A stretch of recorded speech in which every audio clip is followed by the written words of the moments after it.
Om Swastiastu. Salam guru penggerak. Tergerak, bergerak, menggerakkan. Perkenalkan, kami CGP Angkatan 11 Kabupaten Badung. Saya Dikadek Saryase SPD MPD dari SMP Negeri 4 Kuta Selatan. Saya Nirogede Puspacayani SE dari SMP Negeri 4 Kuta Selatan. Saya Nila Putu Miraswantari SPD dari SMP Widya Ika. Pada kesempatan kali ini, kami akan menyelesaikan tugas modul 2.3 demonstrasi kontekstual coaching untuk supervisi akademik, di mana kami akan secara bergiliran berperan sebagai coach, coachee, dan juga observer. Selamat menyaksikan.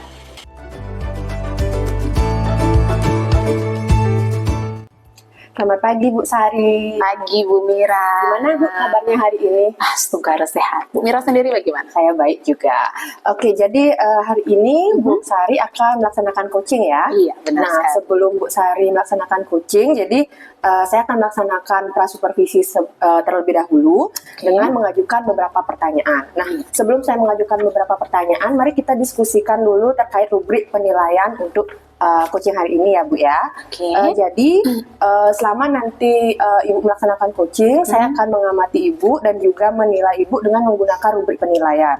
Ya, adapun rubrik penilaiannya nanti yaitu apakah coaching yang Ibu laksanakan sudah sesuai dengan alur tirta dan apakah coaching yang Ibu laksanakan juga sudah sesuai dengan prinsip coaching ya, yaitu ada 3 prinsipnya yaitu kemitraan, proses kreatif dan juga memaksimalkan potensi. Oke, baik. Nah, selanjutnya saya akan mengajukan beberapa pertanyaan ya Bu. Oke, pertanyaan yang pertama itu terkait dengan kompetensi coaching apa yang ingin Ibu kembangkan hari ini. Oke, jadi gini Bu Mira, di sini saya ingin memunculkan kehadiran penuh kepada coach saya. Kemudian selain itu juga saya ingin mendengarkan coach dengan aktif, kemudian dengan benar-benar fokus kepada coach, kemudian akan mengajukan beberapa pertanyaan yang berbobot, dan juga saya di sini dalam proses mendengarnya ini ingin menggunakan teknik rasa tersebut. Oke, berarti keempat kompetensi inti coaching itu Bu ya? Iya. Oke, lalu pertanyaan berikutnya, dari keempat kompetensi tersebut yang secara spesifik ingin nanti diobservasi itu yang mana Bu? Yang spesifik ingin saya observasi itu adalah kehadiran penuh saya sebagai seorang coaching nantinya Bu Mira. Kemudian juga saya ingin memberikan pertanyaan-pertanyaan yang berbobot, nah tentunya dengan menggunakan teknik rasa ini. Oke, baiklah Bu. Nah, pertanyaan yang terakhir, apa indikator ketercapaian dari tujuan pengembangan yang Bu Sari inginkan dalam proses coaching hari ini? Ya, di sini saya ingin melakukan teknik coaching ini dengan alur tirta yang sudah kita pelajari sebelumnya itu. Kemudian saya harapkan nanti coach saya dapat memberikan solusi tersendiri dulu untuk dirinya. Jadi saya harapkan nanti coach bisa mengembangkan dirinya dulu dari dalam diri. Seperti itu Bu Mira. Oke, baiklah. Jadi itu saja dulu Bu ya untuk praobservasi kali ini. Semangat nanti untuk coachingnya. Ya, pasti. Terima kasih Bu Mira. Sama. Baik, selamat pagi Bu Sari dan Bu Puspa. Pagi Bu Mira. Pagi Bu Mira. Bagaimana kabarnya hari ini Bu Ibu? Kabar saya baik Bu Mira. Sehat Bu Mira. Baik ya. Jadi bisa izin hari ini. Jadi hari ini saya akan berperan sebagai observer. Saya akan mengamati proses coaching hari ini ya. Jadi hari ini Bu Sari akan melaksanakan coaching, di mana Bu Sari berperan sebagai coach dan Bu Puspa berperan sebagai coaching. Ya, jadi silakan nanti laksanakan proses coaching dengan senatural mungkin ya, mengalir saja, tidak usah tegang ya. Jadi saya di sini sambil mengamati ibu-ibu untuk melaksanakan proses coaching. Ya, baik, siap. Oke, silakan boleh dimulai pelaksanaan coachingnya. Ya, terima kasih Bu Mira. Halo, selamat pagi Bu Puspa. Selamat pagi Bu Sari. Gimana nih kabarnya hari ini? Luar biasa sehat. Sehat ya. Baik Bu Puspa. Jadi kali ini Bu Puspa ingin menceritakan apa nih pada saya? Ya, begini Bu Sari, saya ingin berkeluh kesah ini sedikit dengan Bu Sari ya. Saya ingin mendapatkan solusi begitu dari permasalahan yang saya hadapi. Begini, di kelas yang saya ajar belakangan ini itu muridnya saya amati terlihat tidak bersemangat begitu Bu. Ya, tidak bersemangat atau tidak aktif, kurang aktif dalam pembelajaran, dan biasanya juga mereka tidak fokus begitu dalam pembelajaran saya. Oke, ya. Baik, jadi tujuannya adalah meningkatkan partisipasi siswa seperti itu di kelas ya, Bu Puspa ya. Lalu, nah menurut Ibu nih, menurut Bu Puspa sendiri nih, seberapa penting tujuan ini untuk Ibu Puspa dan dampaknya bagaimana dalam proses pembelajaran nanti? Ya, baik.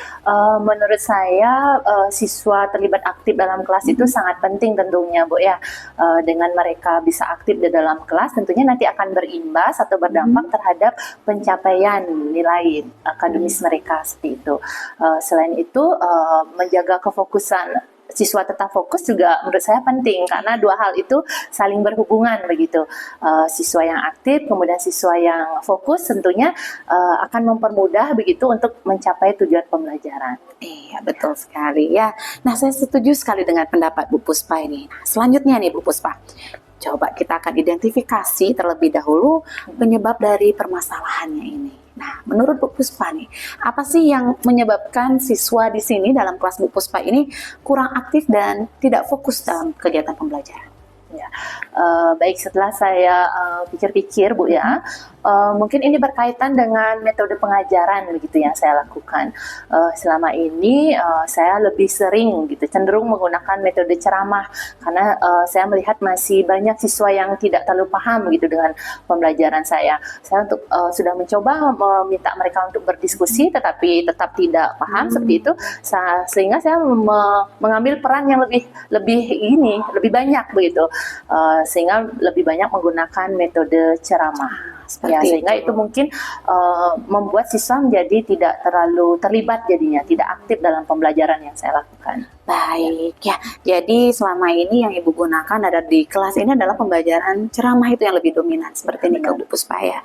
Nah, kita lihat di sini jika kurangnya aktivitas interaktif di kelas memungkinkan yang menjadi penyebab utamanya ini adalah ditambah dengan faktor motivasi siswa juga yang kurang. Ya, jadi kita lihat di sini adanya kegiatan menggunakan metode ceramah, kemudian aktivitas siswa yang kurang di kelas.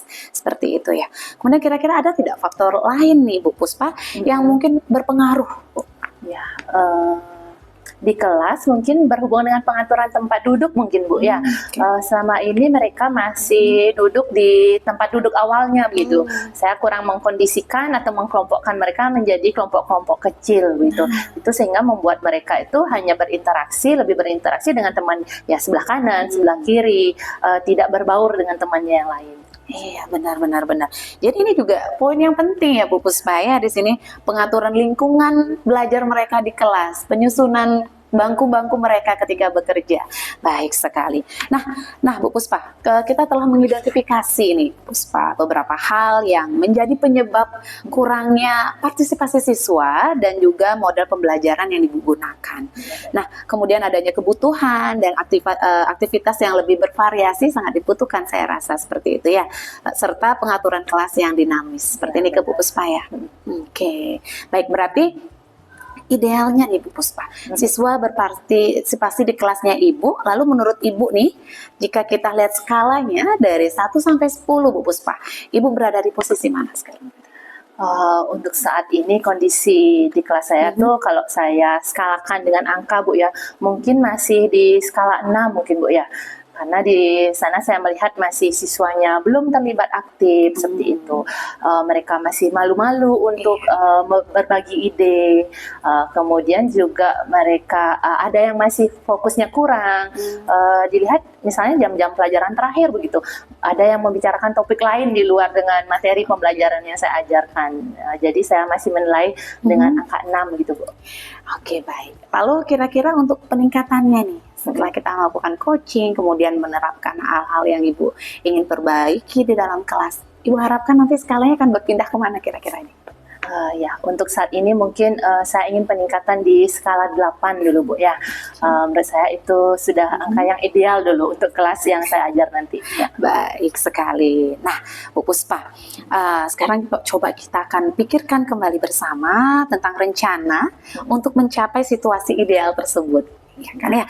Jadi kira-kira ada tidak strategi yang ingin Bu Puspa lakukan di kelas nih untuk melakukan sebuah perubahan nantinya? Ya, Saya sempat sih Bu berpikir atau merencanakan begitu, bagaimana caranya agar siswa itu yang lebih berperan aktif begitu. Berarti saya harus mengganti ini metode yang sebelumnya saya yang lebih banyak porsinya mengambil peran di kelas. Sekarang saya menginginkan siswanya begitu yang lebih mengambil peran begitu. Mungkin nanti saya akan menerapkan model-model pembelajaran yang lebih interaktif, misalnya mungkin dengan simulasi, bermain peran begitu, membuat mereka terlibat dalam kelompok-kelompok kecil. Nah, yang sehingga mereka akan di sana terbiasa untuk saling berbagi idenya, tanggapannya terhadap temannya seperti itu. Kemudian untuk tetap menjaga mereka fokus, mungkin di sini saya akan mengkombinasikan dengan permainan interaktif mungkin di sana Bu ya, sehingga mereka lebih tertarik. Nah, begitu rencana saya Bu. Iya, itu ide yang bagus ya Bu Puspa ya, dengan mengganti model pembelajaran ya, tidak lagi menggunakan pembelajaran ceramah seperti itu. Nah, kemudian diskusi kelompok yang tadi Ibu sampaikan juga dengan sudah mengatur bagaimana lingkungan belajarnya di dalam kelas, bangku-bangkunya, kemudian ada permainan edukatif yang akan bisa Ibu berikan kepada mereka, itu pastinya akan membuat siswa lebih banyak terlibat di dalam kelas ya. Dan juga suasana yang akan kolaboratif juga akan muncul di sana seperti ini ya Bu Puspa ya. Baik, nah selanjutnya nih Bu Puspa, kapan kiranya rencana ini akan Ibu implementasikan kepada mereka di kelas? Ya, minggu-minggu ini saya akan menyiapkan dulu dari mulai perencanaannya, gitu, menyiapkan bahan ajarnya, menyiapkan mungkin nanti permainan apa yang akan saya jalankan di kelas, dan saya harapkan ini actionnya udah minggu depan ini Bu. Saya akan bersemangat nih, lebih bersemangat sepertinya akan mencobanya di kelas. Baik sekali ya. Jadi luar biasa hebatnya Bu Puspa ya. Jadi dalam minggu ini Bu Puspa akan merencanakan terlebih dahulu diskusi kelompok ya. Kemudian adanya pemberian permainan edukatif serta mengatur ulang lingkungan kelasnya dia, tempat duduknya seperti itu ya. Nah, kira-kira ada hal lain tidak Bu Puspa yang perlu atau ingin Ibu pastikan sebelum rencana ini berjalan? Untuk saat ini mungkin itu Bu, persiapan di sana tentunya agar actionnya nanti bisa berjalan dengan matang. Saya harus membuat persiapan yang matang dulu. Nah, untuk sementara mungkin itu Bu, yang jadi saya siapkan lebih dulu. Adanya persiapan yang matang Ya, seperti benar itu Bu sekali. Puspa ya. Nah, baik sekali Bu Puspa.